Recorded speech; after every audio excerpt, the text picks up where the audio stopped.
Bonjour à toutes et à tous, j'espère que vous allez bien. Aujourd'hui, petite vidéo en voix off pour essayer et je vais ouvrir une Pulippe.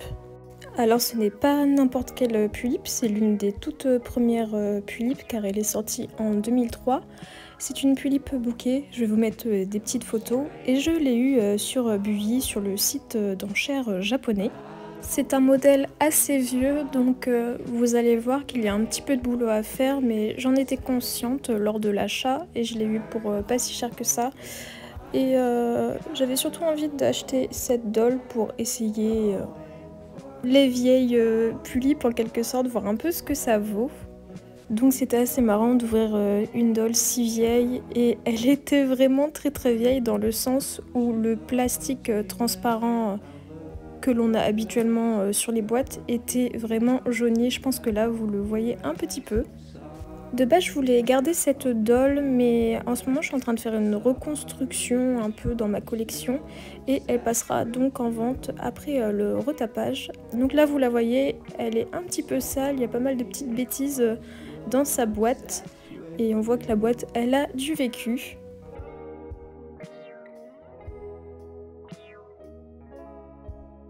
Donc là je vais montrer les petits papiers qu'il y avait dans sa boîte. Donc il y a celui-là et le petit prospectus avec les différentes Pulipes qui étaient sorties à ce moment-là. Et je trouve ce flyer très mignon. Là je ne l'avais pas encore retiré de sa boîte, donc on voit qu'elle a un bouquet avec elle. Et on voit pas trop avec ses cheveux, mais elle a un petit sachet dans lequel il y a une barrette et un élastique. J'ai changé de point de vue pour qu'on la voit vraiment bien dans sa boîte, donc on voit qu'elle est très jaunie. Mis à part ça, sa tenue est en très bon état, je l'ai nettoyée depuis, mais franchement ça allait. L'intérieur de la boîte était assez sale, je l'ai aussi nettoyée et désinfectée depuis. Et ses cheveux étaient assez sales parce qu'en fait il y avait des insectes dans la boîte qui ont réussi à s'infiltrer alors que la boîte était scellée, donc c'est vraiment un truc de dingue.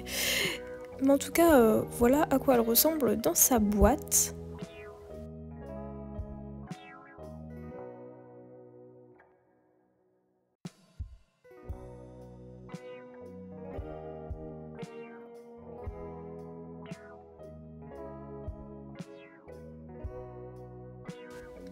Donc là, je l'ai sortie de sa boîte et je trouve que c'est un modèle très mignon, même si elle est assez vieille. Et elle porte bien son nom. On voit vraiment des références à son nom dans sa tenue, dans ses accessoires. Et je la trouve vraiment très mignonne et intemporelle, cette doll. Elle a une petite vibe cottagecore très doux, qui est plutôt plaisant. Donc j'en ai parlé un petit peu auparavant, et là le plus tenace sur cette doll, c'est le jaunissement. J'ai essayé plusieurs techniques, mais ça reste quand même assez jaune. Malgré le jaunissement persistant, j'ai réussi à bien nettoyer sa wig, ses vêtements, même sa boîte. Et j'étais surprise de voir qu'elle était en très bon état à l'intérieur de sa tête, ainsi que son corps. Son corps n'est pas du tout jauni et très posable. Donc ma dernière mission sur cette doll, ça serait vraiment de la déjaunir. Même si c'est tenace, je pense que je vais finir par y arriver à l'usure.